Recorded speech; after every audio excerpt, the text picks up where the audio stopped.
Pavel Valent zo Zlalitju u produkciji krompljoh ma već decenijne iskustva. Oproboval še uskoro všetkých fajtov želenjaví, ale na koncu še specializoval za kromplju i cesnok. Toho roku trošitelje u veľkých slučajoch, keď rozrežu kúpenú kromplju, uvidze, že je z odnuka čarna. Moja pretpostavka je, že se dešelo to, že veľo veštaku, rok bol bars mokri i to švitko rošlo, takže ona nema jak hektolitarski gram. Ona je ljehka, kromplja je na veljkost veljka, ali na težinu njema.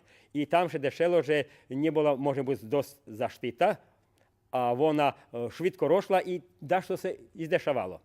I keď vojde to nije bilo skorej, to keď vojde do magazinu i kasnije keď se počne hasnovac, može se ukazati to černilo.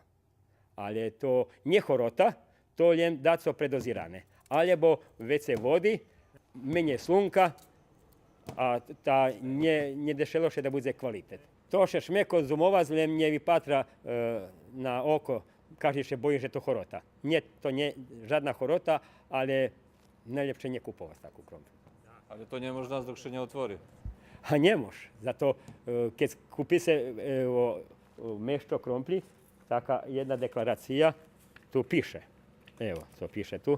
Valent Pavel, alebo sorta Arizona, i to tu všetko treba da piše i keď vam to ne odvituje, vraci se kromplju nazad, daj vam vraca penježi, bo zavoláte inspekciju.